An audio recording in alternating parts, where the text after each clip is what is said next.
Hello and happy Wednesday. Today on the Busy Bride podcast, I'm coming to you solo to chat about a wedding trend that I am so here for wedding weekends. And if you've got a destination wedding weekend in Cabo coming to your imagination right now, I'm going to challenge you to get rid of that picture that's in your head and listen to this episode because wedding weekends do not always have to be a destination. Let's get into it.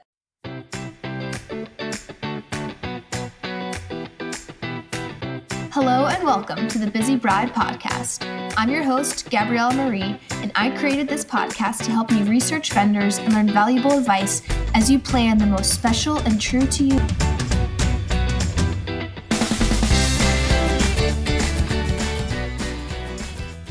In years past, I feel like wedding weekend was typically a term reserved for that lavish wedding at the gorgeous destination of people flying in from all around the world to partake in the festivities. Which sounds like an insane amount of fun. I'd love to photograph that. But it might not be everyone's cup of tea when you think about a wedding and the people that you want there.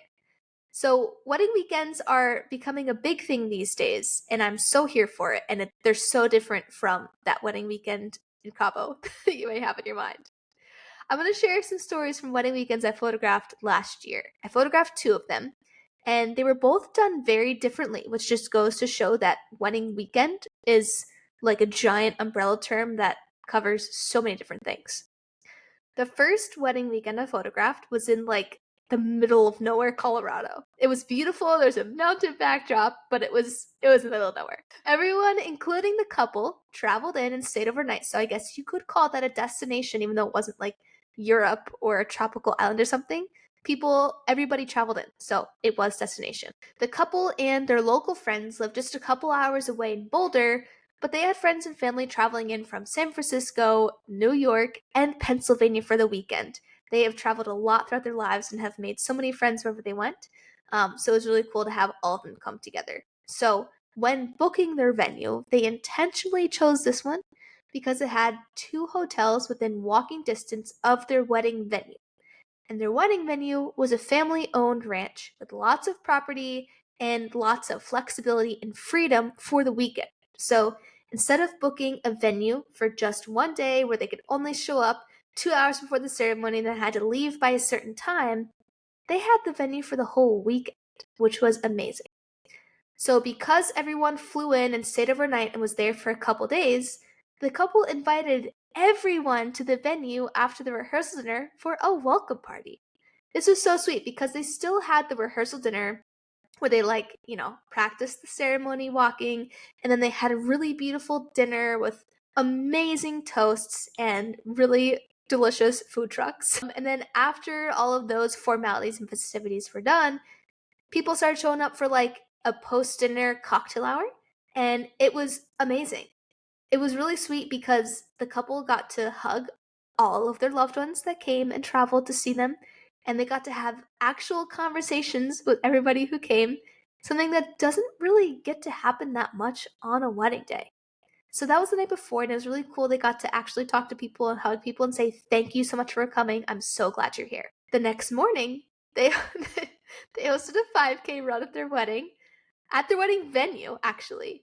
Since the couple and most of their guests were big runners, and I know this is not everyone's cup of tea, and not everybody ran, okay? So it wasn't every single person was forced to run a 5K, but a huge chunk of guests came to either run the 5K and or just hang out, sip some coffee from the actual cutest coffee cart I've ever seen in my life, and just get to know each other before the wedding later that day. So already before the wedding has even started, people have gotten to know each other the night before at the welcome party, and they've gotten to chit-chat some more the morning of at the wedding 5K / drink coffee and talk to each other moment. So by the time the wedding rolled around, there was this really awesome sense of camaraderie between all of the guests.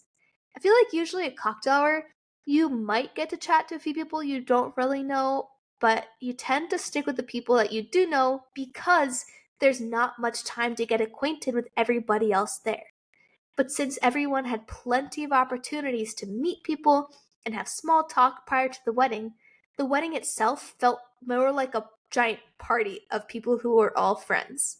And then afterwards, the next morning, the couple hosted an informal brunch again at the wedding venue before their guests left to travel back home. So, night before a welcome party, post rehearsal dinner, morning 5K slash sip coffee and chat, and then after wedding morning brunch. So everybody got to really chat and then feel like they could say their goodbyes. Even if they left the wedding reception early, they could still come to brunch the next morning and actually hug the couple before they left, because again, you don't really get to do that at a wedding where there's like dancing and like a strict timeline of events that's happening. So it was really awesome, and I feel like it worked really well for this couple because they had so many people flying in from so many different places that they don't often get to see, but that they love a lot. And they got to actually hug them and talk to them and really feel like they had a wedding weekend experience with these people. So it was the first wedding weekend. The second wedding weekend was not in the middle of nowhere, Colorado. It was in the couple's backyard. So again, completely different vibes. Very local, literally their backyard. So no travel at all. And it was a completely different setup for the umbrella term wedding weekend. And I thought it was genius. Really loved this. It was a 2-day wedding that took place entirely in the couple's backyard, which was, again, a gorgeous backyard.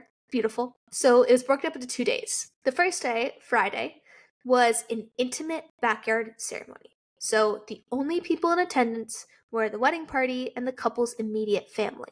The bride wore a very traditional wedding dress. They all had bouquets, and it was a pretty traditional intimate wedding ceremony. After the ceremony, they still had a cocktail hour with their wedding party and their immediate family, and then they sat down for one of the most beautiful wedding dinners I've photographed to date. It was one super long farm table in their backyard, designed beautifully with neutral florals and gold accents and hints of summertime blue in the tablescape. Shout out Kira from Silk and Honey Events for putting it together. You absolutely crushed it. And the table was under these beautiful string lights that they had installed from tree to tree. And besides it being beautiful, since it was such a small group, the couple wrote personal letters to each and every person in attendance and had them laying on each person's seat at the table, with one side was like a sketch of, I think it was their backyard or their house, from a local artist, and then the other side was the personal letter to the person. So a really beautiful way to acknowledge the people there and say, hey, thank you so much for supporting us in our marriage. We really appreciate you and love you for all of that. And then beyond that, they had more toast than usual, so it kind of felt like a rehearsal dinner type of toast situation. The maid of honor and the best men still gave toasts, but so did each individual parent. I feel like at typical weddings, one parent out of all the parents in attendance will give some sort of toast or prayer for the dinner. But each parent got to stand up and share memories and just talk about how much they love their child, which was amazing. It was so, so special to witness this, and I loved how they were able to do that without the strict timeline of a reception hall, which, again, the timelines of reception halls, it's important because they want to make sure everybody has hot, delicious food. So, like, that's important. But that means that there are timelines to adhere to, which is why there's usually a restriction on toasts. And you're looking to make sure all of your guests have a great time and nobody feels kind of bored or like itching to get on the dance floor. This is just the people who love you the most and are really looking forward to hearing everything that is said about you. So that was the first day. The second day of this 2-day wedding was still in their backyard, but it was totally different. The bride and the groom and the wedding party wore completely different outfits. So the first day, the bride wore a more traditional wedding dress, and the bridesmaids' colors were like white and blue, like very summery floral. And the guys wore like tan, I think like linen suits. But the second day, they wore like very elevated Hamptons luxury style outfits. It was actually a color coded weekend. So the second day, the bride wore a more silk reception style dress, so less traditional, more elevated, I guess. And then the bridesmaids wore champagne dresses, so very, very light color, very much like looks like they were with the bride for sure. And then the guys wore black tuxes, I think. And then all the wedding guests were black. So it was a black and white wedding, or black and champagne, which was really cool and a very much different vibe from like the summertime whites and blues from the day before. And then instead of the intimate ceremony, I think they invited like 140 guests for the reception part of the weekend. So the night started with a cocktail hour and hors d'oeuvres, no dinner, and then it was just a giant dance party under a clear tent for the rest of the night. They still had some toasts spoken, but it was abbreviated. It wasn't everybody. And they still had their first dance. This is where they did their parent dances, and then they just danced for the rest of the night. So, by structuring it this way, the couple literally had the best of both worlds that so many couples have trouble deciding between. They had an intimate ceremony with only the most important people in attendance witnessing them promising forever, and then they had a giant dance party with all of their friends and their extended family there. So, I hope this shows you that your wedding weekend can be literally whatever you want it to be.